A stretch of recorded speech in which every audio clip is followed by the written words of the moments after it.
Hi, everyone. Good evening. Welcome. My name is Pam Franks, and I'm the acting director of the Yale University Art Gallery, as well as the Seymour H. Knox Jr. Curator of Modern and Contemporary Art. And it's my true pleasure to welcome you here to the gallery tonight to celebrate the opening of the exhibition Yosemite, Exploring the Incomparable Valley. So the timing of this exhibition is appropriate, of course, as we mark the 100th anniversary of the creation of America's National Park Service. But even more importantly, this exhibition was conceived out of our wish here at the gallery to celebrate the 150th anniversary of Yale's Peabody Museum of Natural History. The show is anchored by a real favorite from the gallery's collection that I'm sure you all know and love, Albert Bierstadt's spectacular painting, Yosemite Valley Glacier Point Trail. Also on view are many wonderful prints and photographs of Yosemite, including a number on loan from the Beinecke Rare Book and Manuscript Library. Thank you very much, Beinecke friends. And botanical and geological specimens we are grateful to have on loan from the Peabody Museum. The project's truly inspiring as the kind of rich collaboration that's so possible at Yale, bringing together objects from across deep and far-ranging collections, as well as research perspectives and expertise from across campus. I want to thank Mark Mitchell, the Holcomb T. Green Curator of American Paintings and Sculpture, who organized this exhibition. Mark, as many of you likely know, is one of the gallery's more recent curatorial appointments. He came to us in August of 2015 from the Philadelphia Museum of Art, where he organized the exhibition Audubon to Warhol, The Art of American Still Life, and George Inness in Italy. His research interests in American art extend from the colonial period to the later 20th century, with particular depth in still life painting and landscape. His keen eye has shaped a breathtaking view of the landscape of Yosemite upstairs, and his interdisciplinary approach combines art and science in a particularly exciting way. Thank you, Mark, for your thoughtful and beautifully presented show. The topic of art and science is the subject of our program this evening, Yale at Yosemite, a conversation across university collections.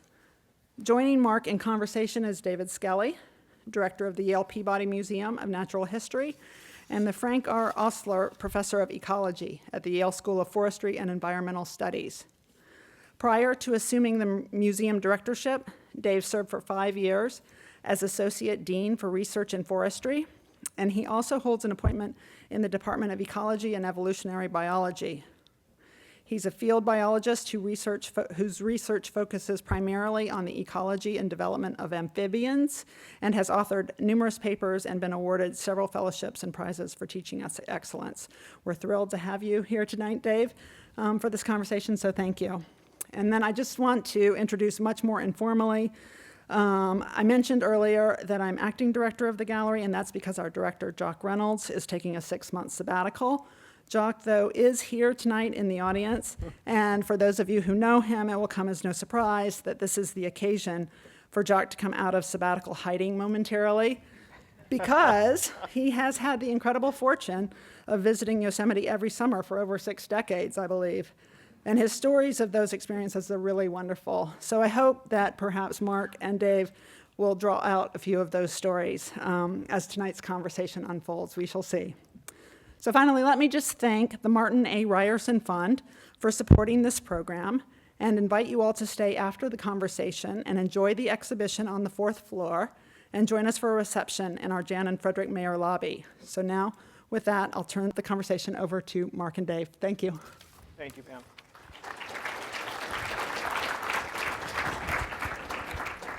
Good evening, everyone. As Pam said, the project started here, and I think you can lower the lights now. That would be helpful. With Albert Bierstadt's 1873 painting of Yosemite Valley, the Glacier Point Trail, it is a painting that is an anchor for anybody who knows our American collections well. Since the reinstallation in 2012, it has been the picture that you encounter as you enter our American collections. And so it's a terrific opportunity for us to take this familiar painting and look at it in a new way and to think about what other people see. And really, the paramount experience of this project for me has been traveling all around the campus, meeting all sorts of new people. And as a new person at Yale, generally, that has been very helpful. It's given me a mandate. And so I've had the opportunity to see this painting through the eyes of many different authorities, not least Jock Reynolds, as Pam said, and it has been a tremendous education and a wonderful welcome to Yale University. This is a big painting, and in its time, it was part of a moment in American landscape painting when artists were trying to offer a simulation of the experience of the American West, of the grandeur, of the sort of spectacular experience, but also the sort of fully immersive environment. They wanted people to have a sensation of being there. And so this painting is very much a part of that moment for Bierstadt, who became, more than any other painter, associated with the Yosemite Valley for several decades, and was really able to create an artistic vision. And this was a time when photography had very little answer to this kind of coloristic vision that could really immerse you in the scene and also give you a sense of the poetry of the environment. He could bestow that sort of romantic experience on a sort of very faithful topography. The story of the exhibition, when you go into the galleries, you'll see it starts here with Abraham Lincoln. And this is a later sculpture by Auguste St. Gaudens from the later 1880s. And it's an image of Lincoln that we all know well. This is this sort of Lincoln that has come down to us, the weathered but resolute president of the United States in the depths of the Civil War in 1864.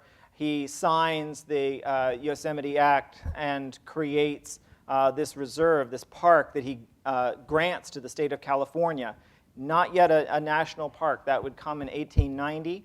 But he sets aside the land in perpetuity, creates it as a protected reserve that cannot be developed. It is set aside specifically for the purposes of recreation, enjoyment, and sort of appreciation. It is intended to be a protected landscape. And in this moment of the sort of depths of the Civil War, to see Lincoln shaping a vision of a foundation for a future of a unified republic in this totally unique environment is a very special sort of view of that moment in American history. In the bleakest of moments, Lincoln is looking ahead and creating something that to this day is one of the most treasured resources, aesthetic, cultural, natural resources of our country, and really for the world at large. The exhibition encompasses early views as well. On the right, you see a picture by Fanny Palmer, who is sort of the best-known artist of Currier and Ives, and she does this remarkable, this is a large-scale lithograph, hand-colored lithograph, and you get a sense of what the early accounts of Yosemite were doing. People were talking about huge mountains and big soaring waterfalls, and so they kind of created these synthetic views that sort of take those elements and mash them up and create these kind of romantic depictions. And that's what people collected. That's what they showed in middle-class homes all across the country at the time. There was great appetite for this kind of view, to see this landscape and to feel that power. And that is the sort of romantic side of this moment that comes across through the Currier and Ives lithographs. And at the left, of course, one of the great Carlton Watkins views. These are photographs that really shape our appreciation of Yosemite from then to now. Even artists like Ansel Adams, Watkins is the sort of defining visual paradigm of the views, that sort of elevated vantage looking out on the landscape, the huge expanse. You feel like you're taking it all in from above, that almost sort of divine vista. Most of the early painters and artists working there are on the valley floor. Watkins changes the perspective and moves up to the peaks and creates these more panoramic views, he and Bierstadt. And so together they create the vision of Yosemite that we have inherited to the present day. And interestingly, it was Watkins's views that were shown to Lincoln in 1864 and that were part of the appeal to persuade Lincoln to support the protection of this landscape. But we really wanted to go much wider than all of this. So that's just some of the early artwork. But you see the hand of great naturalists and guardians of this landscape as well, in John Muir and John Burroughs at the left, seen it at Yosemite in 1909 in a photograph, to my amazement, that's in the collection of the Yale University Art Gallery. I thought perhaps might be somewhere else at Yale, but it's one of those ones you have to keep checking on the checklist and say, wait, do we really have that one? Because here you see these two great naturalists of the late 19th and early 20th centuries, people who really shaped the relationship that we still feel of the need and almost compulsion to remain in touch with the natural world. That sense of relationship to nature is our humanity. It is what sustains us and what keeps us balanced and keeps us in sort of right relationship to the natural world and to creation generally, to natural creation. I mean, it is a very formative moment, and these are the spokespeople who shape that vision. And at the right, in a lovely stereoscopic view that you'll see upstairs, Galen Clark, who's the first keeper of the landscape, the discoverer of the Mariposa Grove, who is sort of immersed in the trunk of a giant sequoia tree. And he's like Grizzly Adams. He just really seems to become a part of the tree itself. It's as if he's kind of emerging from it. And a wonderful sense of this man who, for decades, would protect and preserve and also steward this landscape. From the other end of the spectrum, looking back, we have Mark Klett and Byron Wolf's view of Yosemite from the glacier point, looking east. So Bierstadt's looking west. Now we have Klett and Wolf looking east, onto which he's superimposed, on a contemporary photograph, he's superimposed views at the left. You see the gorgeous Ansel Adams view of Half Dome, and at the right, a wonderful early Carlton Watkins scene. So really knitted into this classic view from midway up the valley, looking at one of its most iconic features, Half Dome.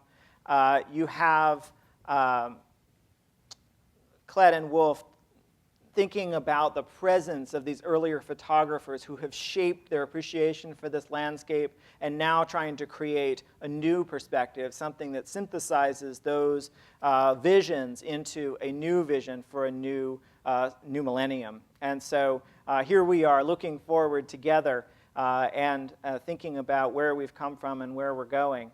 And it's terrific to have a photograph like this one, which recently joined the collection, as a vehicle to consider artists still taking in this landscape, still trying to understand its meaning to them and to us, and to look ahead together. So as we look back now at the Albert Bierstadt and think back on that first moment, Bierstadt himself is already showing us a landscape that is inhabited. You see at the lower left corner tourists traveling along a newly cut trail to Glacier Point, a sort of a shortcut from the floor of the valley where hotels have cropped up. The Transcontinental Railroad opened 4 years earlier, and suddenly this is a sort of a landscape, an accessible landscape that Easterners are coming out to in droves.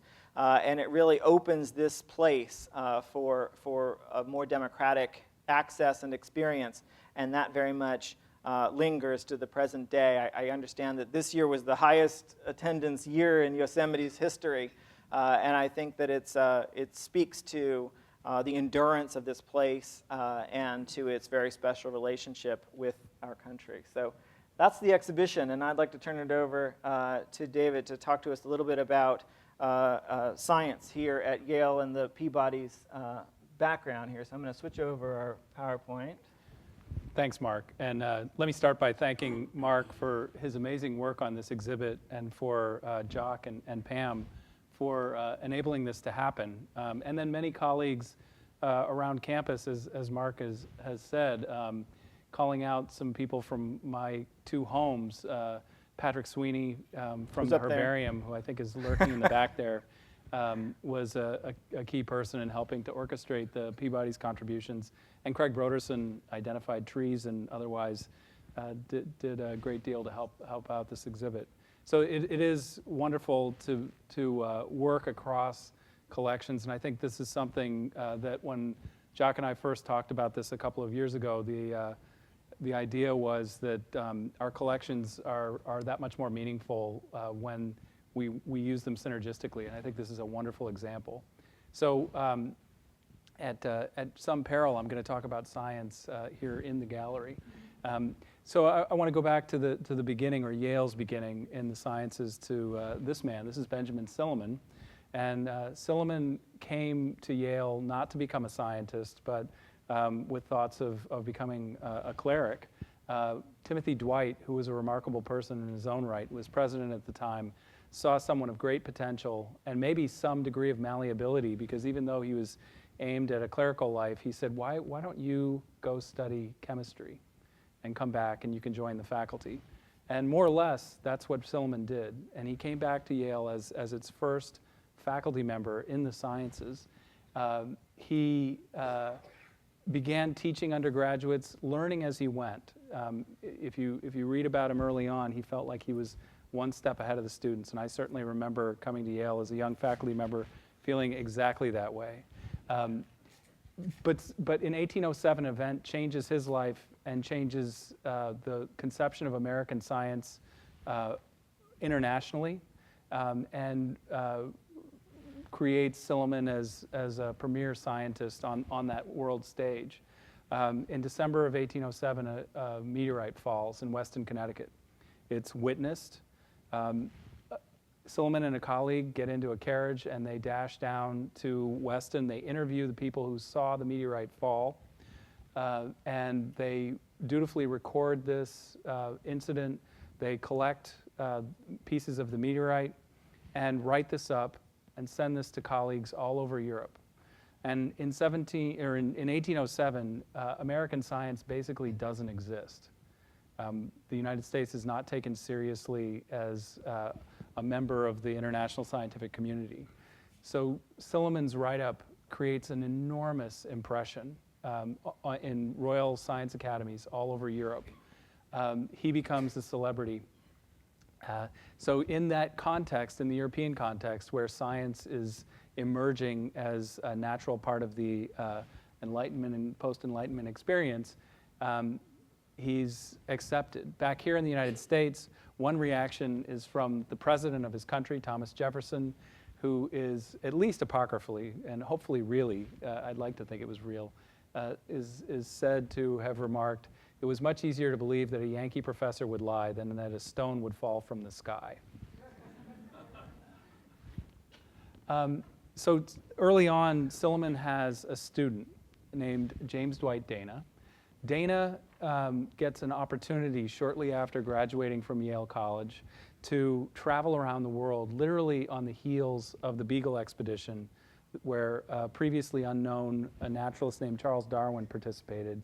Ends up writing up his notes from that journey, and even 20 years before The Origin of Species appears, becomes an internationally recognized naturalist.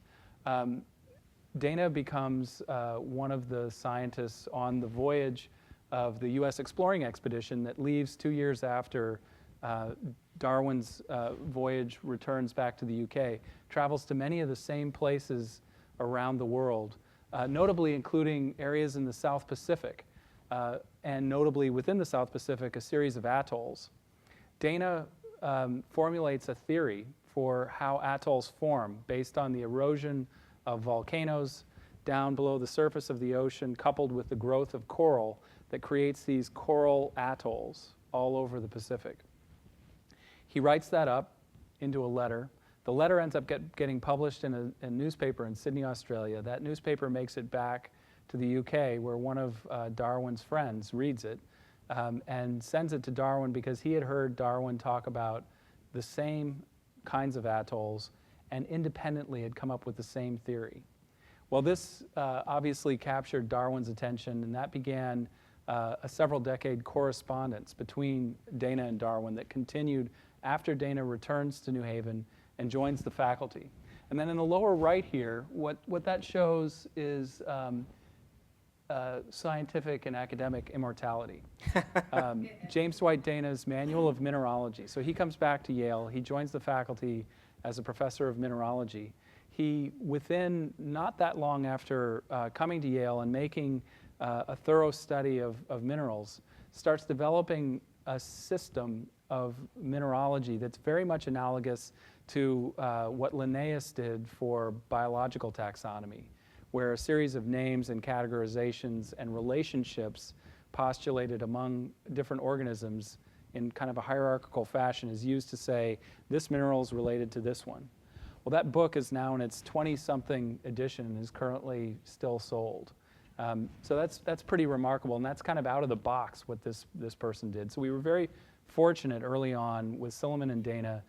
Yale didn't have very many scientists in these early days, but the quality was extremely high. Dana was also a visionary. So in 1856, he gives a speech to his colleagues on the campus here about Yale as it stood then and Yale as it should be. In 1856, Yale is still a small and fairly parochial institution. Most people are coming to Yale because they want to become, enter the clergy, or they want to become a lawyer. They can study art a little, they can study a little science, but that isn't what Yale is about. Well, Dana looks far off to the horizon and sees that Yale should become the first American university. At this time, there are no American universities. Universities are purely a kind of a European concept, and then lays out a set of steps to get there, one of which is that if we're going to be serious about science, we need to have a natural history museum. That's in 1856. By 1866, the Peabody Museum is established. It's established through the generosity of this fellow on the left here. That's George Peabody, and that's a photograph that was taken in 1866. George Peabody is not nearly as well known as he should be. He was really the first American to give away a tremendous amount of money. He became extremely wealthy in the transatlantic trade and then through banking. So he starts off as a grocer. He gets involved in transatlantic trade. The business goes extremely well. He's trading a lot with the UK. He moves to London, and he is in London, and being a thrifty New Englander, he doesn't spend his money, he saves it, and he's sitting on a pile of cash and probably gold and whatever else, when the Panic of 1837 hits. He bails out the Bank of England. And he bails out the Bank of England in the year that is Queen Victoria's first year on the throne. Queen Victoria is understandably very appreciative. And throughout the rest of her long reign, which extends well past when George Peabody passes away, she showed her thankfulness to him in various ways that made sure he went from being merely wealthy to fantastically wealthy. He was renowned for holding a July 4th celebration in London every year where people would gather at a big long table and celebrate the birth of America. And in many ways, this is the shifting point of the American relationship with the UK, going from being, within the lifetime of the people at this dinner, you have the War of 1812 and all that, to the point where this special relationship that we still enjoy with the UK is really kicked off. So George Peabody's from Boston. His family, actually he's from, guess where? Peabody, Mass., which then was called Danvers and was renamed after George Peabody at some point. Most of his family members go to Harvard, but he has one rogue nephew from upstate New York, this fellow on the right here, Othniel C. Marsh, who for some reason preferred to be called O.C. instead of Othniel. And he goes to Yale. And he goes to Yale specifically because of science. Silliman and Dana are well known by this point in 1856, the same year that Dana gives that speech. And he studies with Silliman and Dana. Just as Silliman saw something in Dana, the two of them see something in Marsh. They say to Marsh, if you go off and study in Europe for a couple years, come back, and you can be a professor of paleontology. And this is at a moment when there's no such thing in the United States. He would become the first professor of paleontology here in the US. We do not know through their writings anyway, to what extent the fact that he had an extremely rich uncle lurking in the background figured into their calculations. But in fact, by the time that Marsh starts on the faculty in the 1860s, he's corresponding and lobbying his uncle, who had already planned to give a gift to Harvard, that Yale deserved equal treatment. So Marsh is a remarkable person in his own right. This is not advocacy for nepotism, but in this case, it worked out okay. He becomes the first professor of paleontology, but maybe more important than that, in many ways, he's one of the first modern scientists. You know, the Victorian vision of a scientist is this lonely scholar working away by themselves. That's not O.C. Marsh. He develops an enormous network, a machine that pulls fossils out of the ground and pushes them into New Haven, into his hands, where he can turn them into scientific publications. This is where we get into the Western U.S. There's so much kismet going on here. He graduates in 1860. In the fall of 1859 is when Darwin's Origin of Species appears. That's what kicks him into gear on this. As he's heading off to Europe, that's when the Transcontinental Railroad is being planned and created. There was no way in the world that you could have brought the mass of fossil material out of the West without that railroad, the same railroad that made it possible for people to experience the parks of the West, including Yosemite.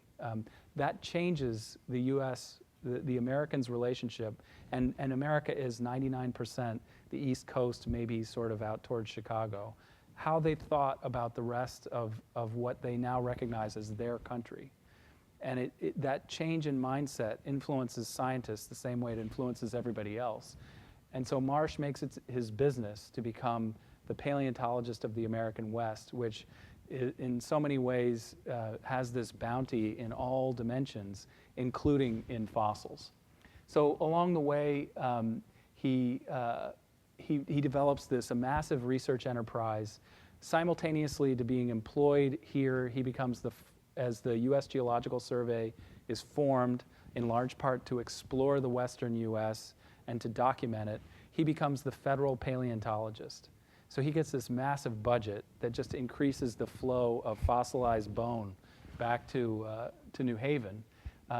He is obviously a skilled networker. He becomes one of the early presidents of the National Academy of Sciences, and along the way becomes a household name. It's difficult to imagine to what extent finding these extinct creatures that are right under the noses of these people who are moving east and colonizing these landscapes in the West, how that changed how we understood the planet.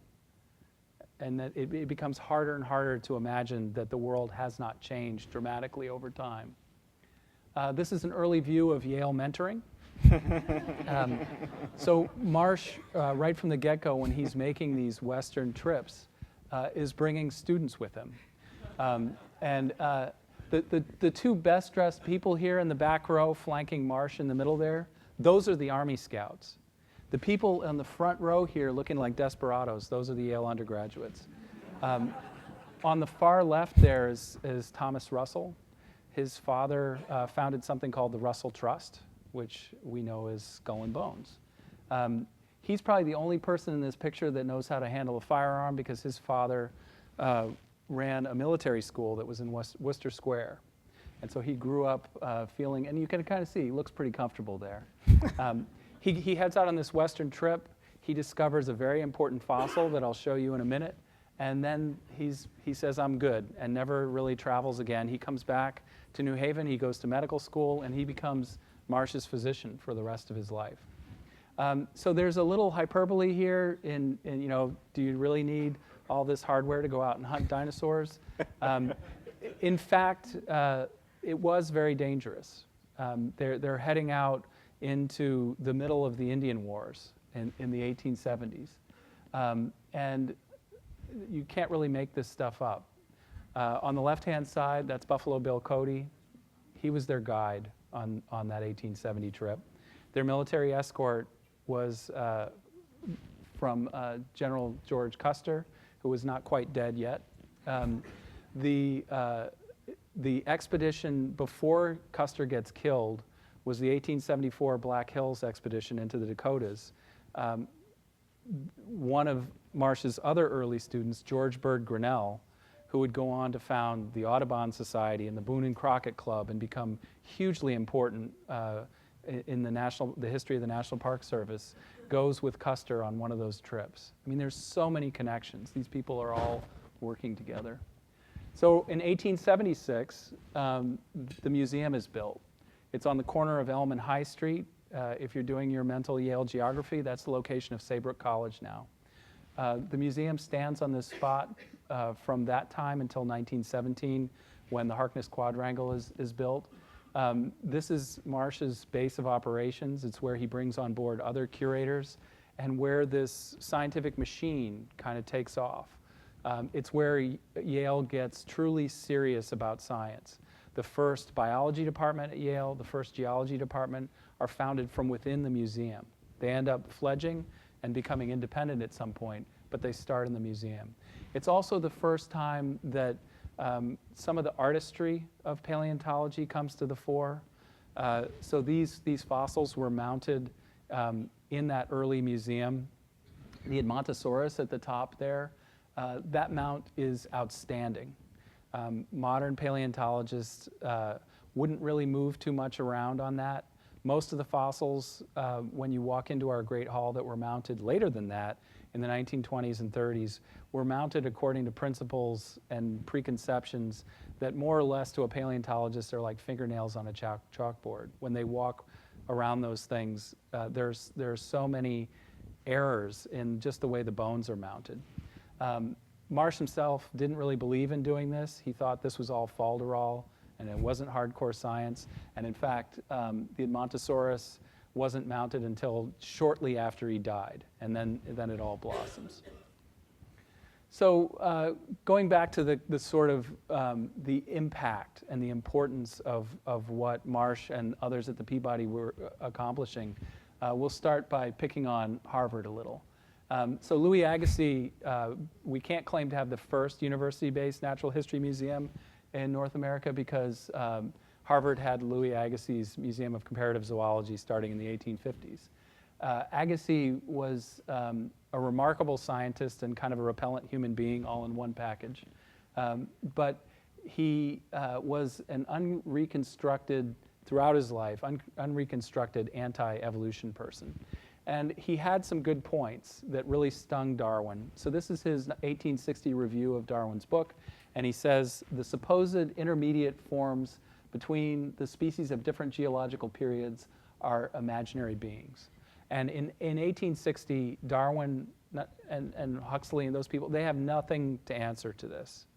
And if you read Darwin's correspondence at the time, he feels very vulnerable about this.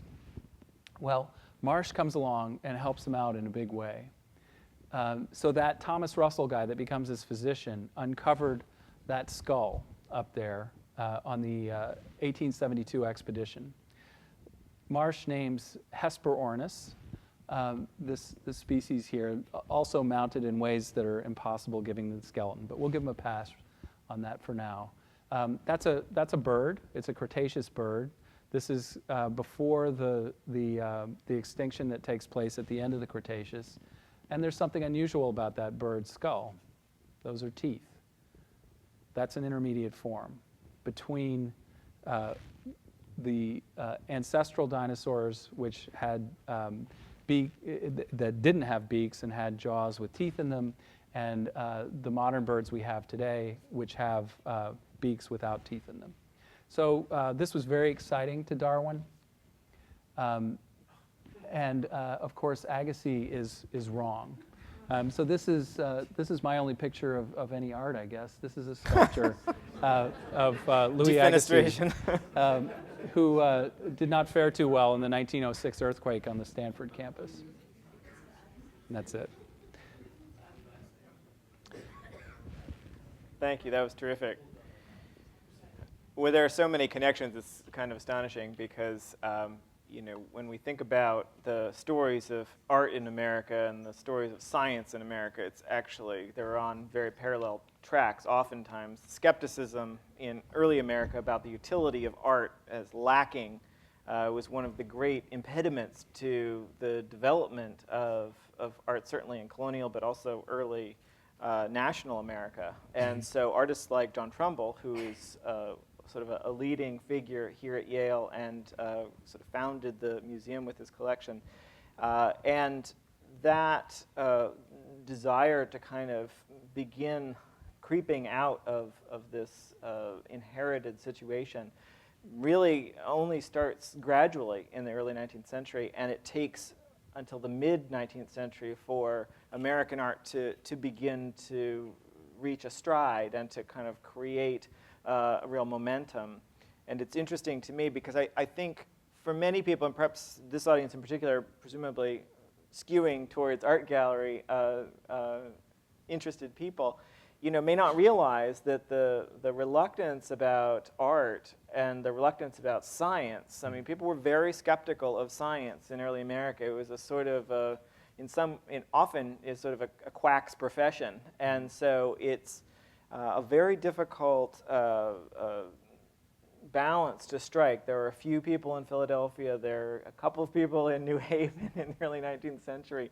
But the practice is really, the culture is directed more towards religious education. All of these colleges and universities are really founded to educate for the ministry. That's right. And so, even at Yale, with the creation of the scientific school in the mid-19th century, it's a separate school.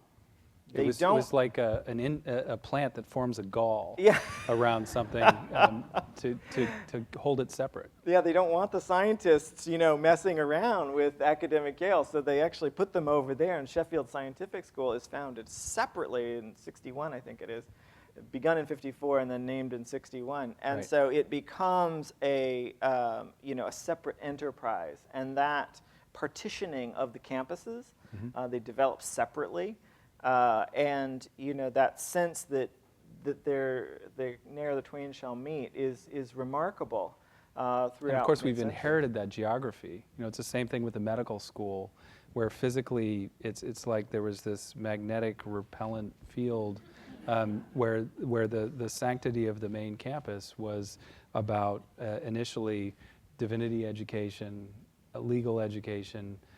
Then eventually into the liberal arts with a focus on humanities, and this kind of begrudging acceptance of medicine and biology that are physically held apart. The Sheffield Scientific School doesn't go away until well into the 20th century. In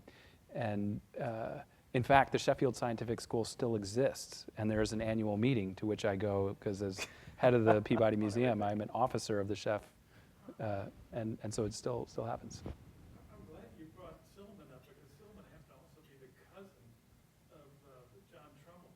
That's right. And He persuades Trumbull to come. absolutely responsible for helping to establish both the arts and the geology and sciences at Yale, and in fact, got the first money from the Connecticut legislature, $7,500, when Trumbull was, 72 years old, didn't have a museum in America to put his paintings in, encouraged him to come bring them here, and he got Yale through, I think, a series of subscriptions you might know from faculty, raised $10,000 to buy the geological specimen collection. So he was really responsible for both of those things happening here in the early decades of the 19th century. It's just and the amazing. stipulation was they had to build the exhibition space for that collection. The so they had to cabinet. put it on the second floor of what's now Connecticut Hall, I guess. Right. And so, there are these two display spaces, but, remarkably, even in 1856, Dana is saying, he's giving this sort of famous address that you mentioned and talking about, that Americans still don't view science with anything less than a skeptical eye. They do not view science as being an honorable profession. That there is a real reluctance on the part of the American people to embrace science as a serious pursuit. And so, one of the sort of organizing interests for me for this conversation was to think about the parallel tracks of art and science. There are these few visionaries like Silliman who are really trying to connect the dots. And it's funny because one of the narratives that I often stress when I talk about early America, especially in the early 19th century, I often talk about the close friendships between artists and writers and scientists, that these are all related enterprises. There's so much interdisciplinary, so much cross-pollination. And that's really the culture of the day. You can't be a doctor without also being a poet. You have to have these multiple interests to be a well-rounded individual. And yet there is a skeptical culture that prevails in America. So there are these few visionaries who are trying to kind of get out of the starting gates and doing really remarkable things. But I think Silliman took this sort of fateful trip to Philadelphia in which he was sort of carrying some of his specimens sort of under his arm. And Yale had a collection in the late 18th century, but it was really just sort of miscellany. It was a sort of a museum of oddities and things that were not well studied or cataloged. There was no systematic effort. I mean, this is the full-fledged Enlightenment. This is the certainly a time in which you would have anticipated far greater emphasis on those collections, and yet here and everywhere, it is not a collection that receives great interest. And so there are these few stories that we tend to stress, and yet really the culture of the United States is really one of great skepticism and reluctance. And I think art especially suffers from the same sense of reluctance. I think it benefits beginning really right away with the founding and in the federal period, trying to kind of create identity and trying to differentiate. And it's really not until the later century, until the centennial, which coincides beautifully with the creation of the Peabody's building, that the culture of art becomes part of a wider practice of art in the world. There's really an emphasis. I'm painting in broad strokes here, but there's an emphasis on creating something national. Right. And the traction in the sciences follows, maybe for the same reasons, almost exactly the same timeline. There are a few reasons for that, probably. One of them is, scientists are able to tap into this very strong American utilitarian streak, and science becomes useful in many ways. And so Silliman, for instance, Silliman the Younger is instrumental in helping people in Pennsylvania understand what petroleum is and what it can become. And so as America becomes an industrial powerhouse, science is getting behind that. But that doesn't really explain why people like Marsh, who is not really doing anything that is practical. What he's doing is reshaping how we understand the Earth and its history. And that somehow becomes much more widely accepted right at this right moment. And part of it is that I think his generation, and he wasn't alone, there were other people, but that Punch cartoon I showed him as a showman, like a P.T. Barnum sort of person, and he was friends with P.T. Barnum. And I think he understood audience to a much greater extent than earlier generations of scientists who really did just kind of hold themselves up, like Darwin, and did their own thing. And it was like a rich person's private pursuit. All of a sudden turns into something that all people can become interested in. Well, the instance that comes to my mind that actually might be more analogous is the story of the mastodon and the desire to demonstrate that in the New World there were species, historical species, extinct species, but historical species that were of equal gigantism to European ancient species Right. and models. That nature in the Americas in the New World was not inferior to nature in So Europe. that's like And this was actually Buffon, a big debate, and Right, the so- mastodon was a big focus of the early collections. Right. So I think it was Peabody did. Buffon in Buffon, yeah. in France, who is pushing this idea that Europe is this vital and wonderful place, and America is this degenerated. Imagine a French person saying this, that we're all degenerated here, dissipated people and dissipated animals, and then the reality of it comes through over the succeeding decades and century that of all things, the horse evolves in North America. And Marsh is the one who discovers this, that that was believed to be something that came from Europe initially, and then they thought it might have been Asia, but really it's over there. And then, of course, they find out that horses went through this enormous radiation and evolutionary diversification in North America, somehow go extinct, they don't know why. And it isn't until the Spaniard conquistadors come over to reintroduce the horse to North America that it comes back. Well, it's a great segue to the West, because I did want to talk a little bit specifically about the later 19th century and the exploration West. I mean, it's remarkable to me that, the moment at which Yale kind of takes up these expeditions in 1870 to 74, this is the moment, and they go to Yosemite, or some of them do, in 71. Mm-hmm. And so it's interesting to me to think about, where we are in the history of Yale. I mean, it's to a significant extent generated by Marsh's personal mission, which is probably why they don't spend a lot of time at Yosemite, being that it's granite. Fossil bearing, yeah. So there are no fossils in granite, folks.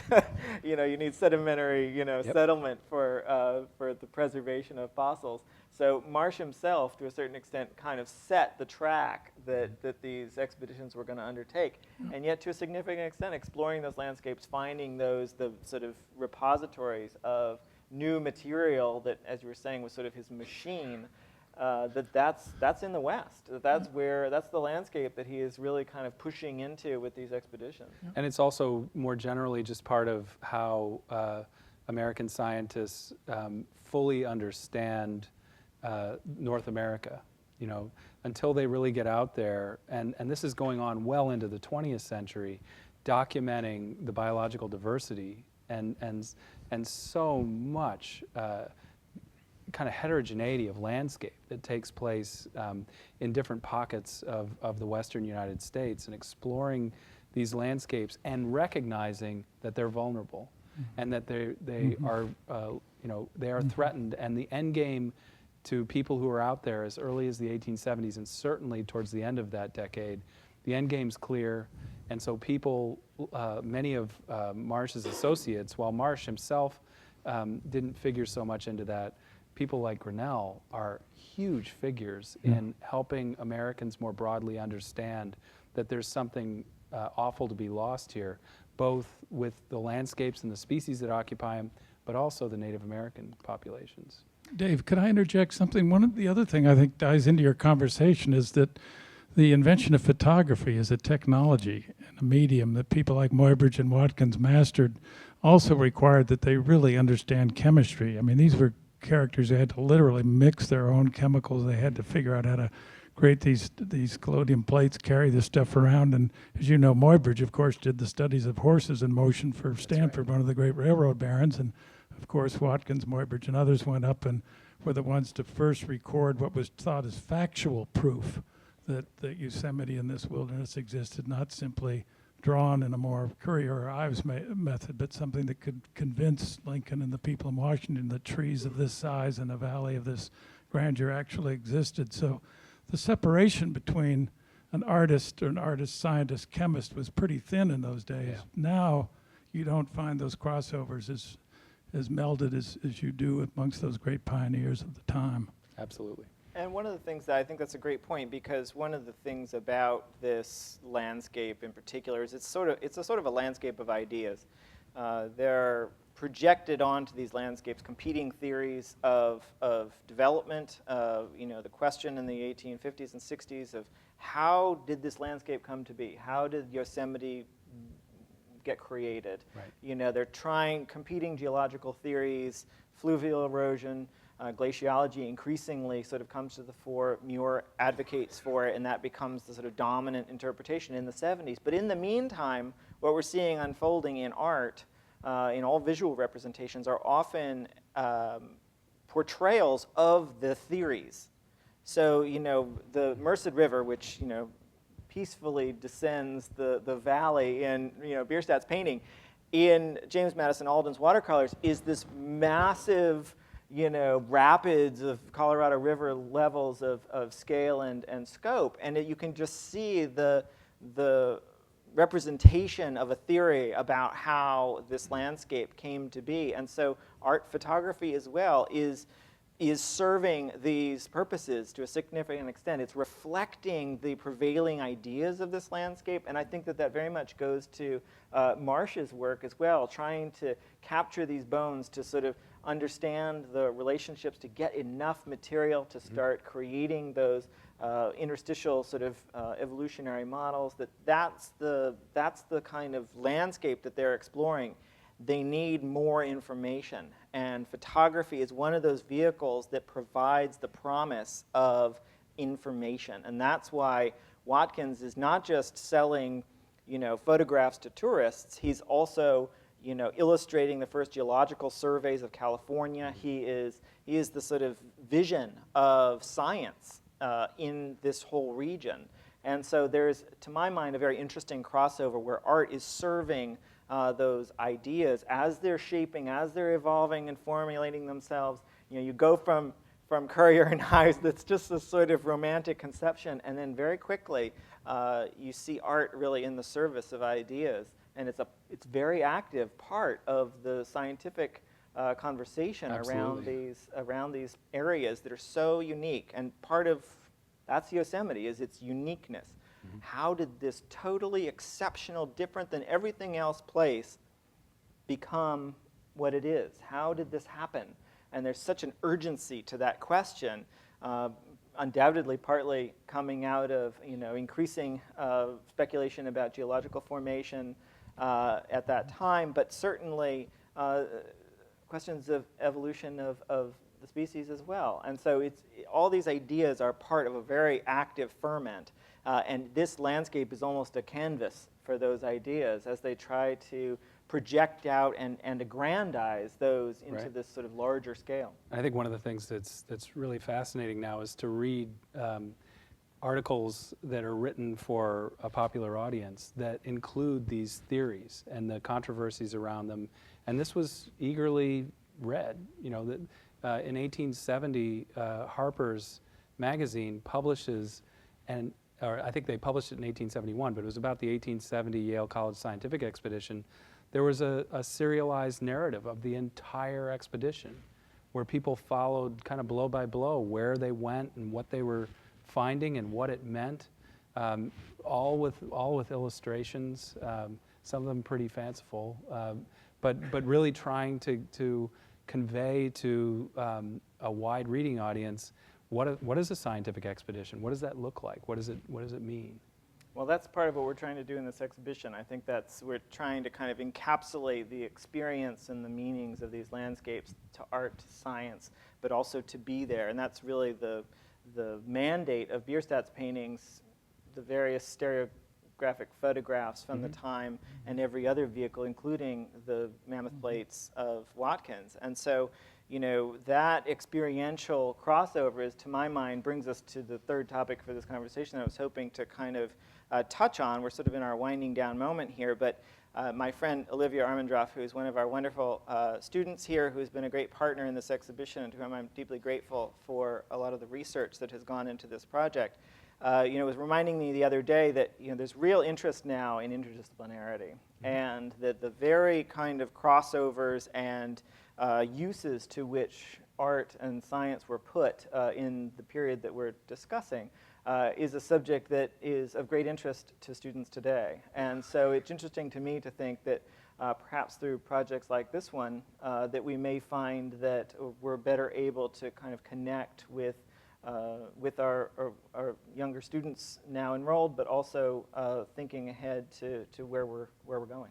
Absolutely. So I totally agree with that. Jock, did you want to say something? Well, I wanted to add something else, which is, it was so interesting that Muir himself was so interested in botanical subjects and the geology of Yosemite.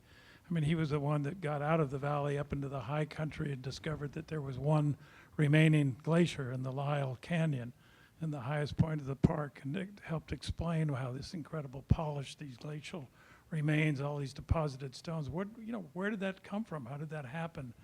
And he was a great amateur botanist. He was followed by Carl Sharsmith, who was born in 1903, the same year that Muir hosted Teddy Roosevelt for his first visit to Yosemite, and for 66 years was the longest-serving naturalist in the whole American Park Service. And again, one of the great rangers who was a part of the Sierra Club took more people, including me from age 6, on their first naturalist walks in Yosemite and completed the full botanical survey of the whole High Sierras as in its off-season in San Jose State.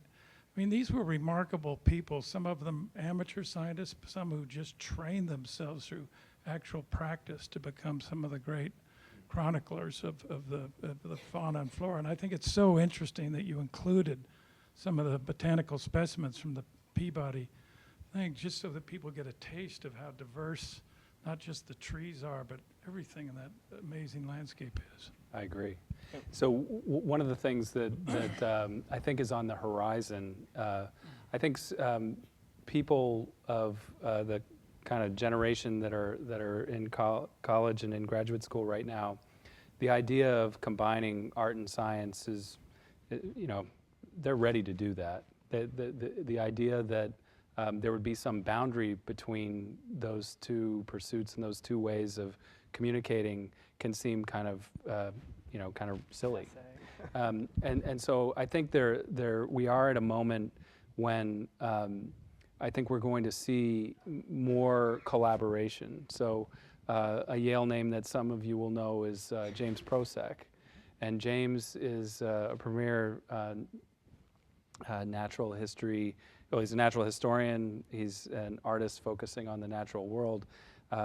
Recently, he collaborated with my former postdoc, Arthur Middleton, to create a museum exhibit that will be coming here next year called Invisible Boundaries, about another important park, Yellowstone, looking at the greater Yellowstone ecosystem. So Arthur and James, a photographer named Joe Reese, and a documentary filmmaker essentially planned the research enterprise and the artistic pursuits together, rather than, I'm the scientist, I'm going to go discover something, and then you can shine a light on me and tell about it. They worked together right from the get-go to think about what story they should tell.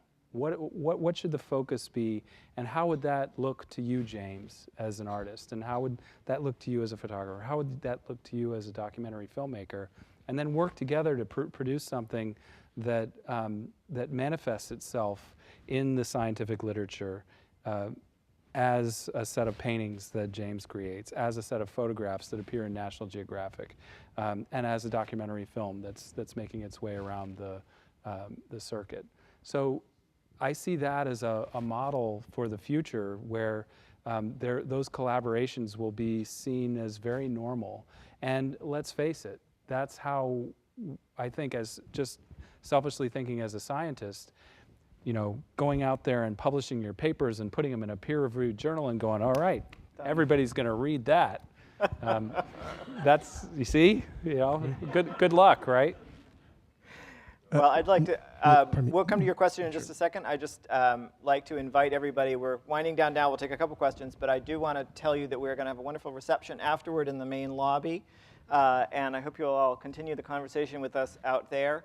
And I also wanted to say that this month is the 150th anniversary of the Peabody Museum. I want to be sure that you all go and see the wonderful highlights exhibition, if you haven't already, with a great catalog that David has co-authored. That you should all get and enjoy. They are wonderful experiences, a great introduction to the astonishing breadth of the Peabody's collections. It's a great moment in Yale's calendar and history to be a part of. And you've got a new Mineral Hall opening in a week. So in addition to Peabody too, you can see David is very, very busy, and all of his colleagues I know have been really working away to do this, to make all these wonderful things happen in this great moment for your institution. So I want to invite all of you to be sure to go over to the Peabody and to see these wonderful work that they're doing as well. So I just wanted to sort of mention all that before we turn and open it up for a few questions before we head out to our reception. The hour's open until 8 o'clock tonight. Yes, so you can go upstairs to the 4th floor through the main con elevator by the front door to get up to the Yosemite exhibition. Okay. I'm reluctant to interrupt the conclusion, but I think there is a boundary between the arts and sciences now. Specialization is so acute that for people that are really pushing either edges, either mediums, it's very difficult to have a common language.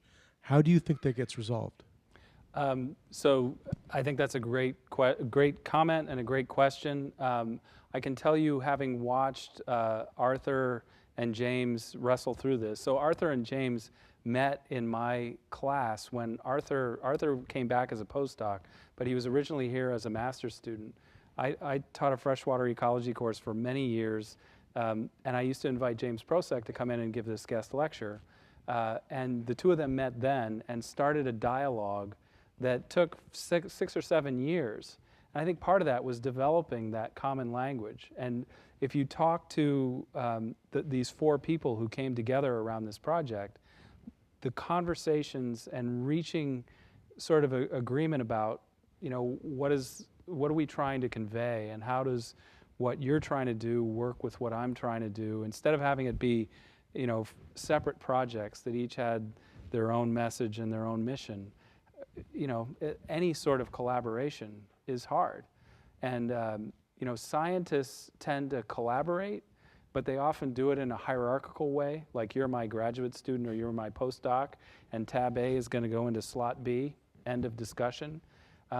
From what I can tell, it's maybe, having artists collaborate can be kind of tough on a peer level. And Yale has the new CEID, am I getting the letters right? And so this is a sort of collaborative, creative environment for engineers, artists, students of all stripes to come together to fabricate, to work, to get their hands dirty, to work with different kinds of materials. There are these initiatives university-wide, and I think really nationwide, to recognize that there are directions that are opened by having unconventional conversations. I remember this great story in the New Yorker about one of MIT's old labs. It was apparently, an open format. It was like an old airplane hangar or something. And everything from Bose speakers to many other things were invented in these sort of passing conversations, very sort of informal conversations among people doing totally different things. Now, yes, they're all kind of in general discipline of engineering and science, but I think ultimately they were doing such different things that they recognized applications and associations because of those interactions. Then there's a sort of rhizomal kind of effect that happens. And I think that is increasingly recognized by Yale University and many others as real opportunity for creativity that's non-traditional. So yes, scientists can work in a very specialized direction. Artists can work in a very specialized direction. But there are many other things that can happen as well that lead to other kinds of discoveries and applications. And so I think that this is a model that is really getting very great popularity and traction here at Yale. And so, I think that this is happening. We'll take one more question. Yes, ma'am. Wait for the microphone, please. This is more of a comment. I was thinking another factor that one might include as a driver in that union between technology, science, and visual imagery is capitalism. Because particularly in the 1860s, I'm thinking of A.J. Russell and Tim O'Sullivan in particular, but the imagery that we consider iconic imagery of the American West was made in the service of the surveys for the railway. So, something to factor in. Yeah, so the comment, I'm going to transform it into a question if you don't mind, is about the relationship of the development of arts in America, in particular in the middle of the 19th century, as in relationship to capitalist development, especially of the railroads. And for me, that is a question that is part of a bigger picture. So yes, it's an accelerant. There's a sort of sponsoring effect. Bierstadt is hired by Collis Huntington to go up to the Donner Pass, the highest point traversing the Sierra Nevadas, to paint this incredibly distant, forbidding landscape that was the sort of highest point in the Central Pacific Railroad's traverse of the Sierra Nevada mountains. By that point, Albert Bierstadt is already the acme of landscape painting in America. So yes, he gets a commission, but he's already, the railroads kind of tap into that and they accelerate some of that work, and they create sort of a multiplier effect in some cases. But in a lot of cases, that work was already being done. And so they recognized its potential and applied it, and they sponsored it. But to a significant extent, a lot of that work was already well underway. And so, Bierstadt went on in '59 on the Lander survey, and that was a government survey. It was not a corporate survey. And he went away from it as much as he was with it. And so to a significant extent, there is a sort of chicken and egg effect in terms of sponsorship. A lot of these artists need money. They have to live, and so they have to sell work. And so to a significant extent, there's a kind of constant back and forth. And so I would say that capitalism is crucial because it provides the resources and the sponsorship and the patronage. But in a lot of cases, the artists are there first, and they're sort of pushing their way out there because they recognize its potential and they want to be a part of it. Yeah, let me just add, I love your comment, because the other thing we don't talk about that much is what was the effect of the gold rush on the American capitalist economy. It allowed us to establish the gold standard in the back art economy, much in the way Mr. Peabody saved the Bank of England. The gold standard allowed America to undergird its economy with a backup that it never had until what happened in the West exploded in California, the Yukon, then went into, of course, silver as well as gold. So that's, I think, a very interesting comment on your part. So the only thing I was going to say very quickly is, particularly with places like Yosemite and Yellowstone early on, to a certain extent, the railroads are involved in saying, hey, let's set those aside and create them as a destination. And that will get people onto the railroads, right?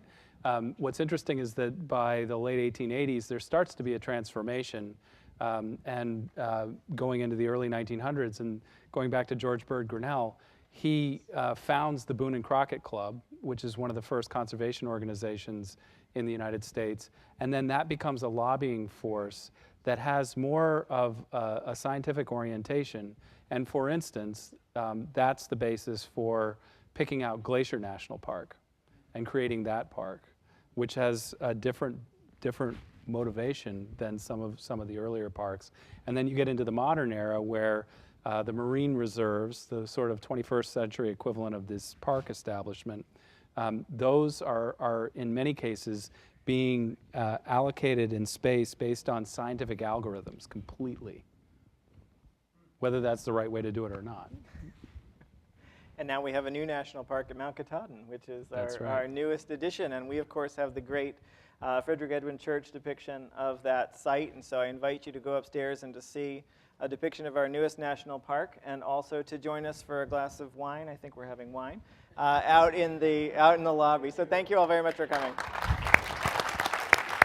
Thank you. Thank you. That was wonderful.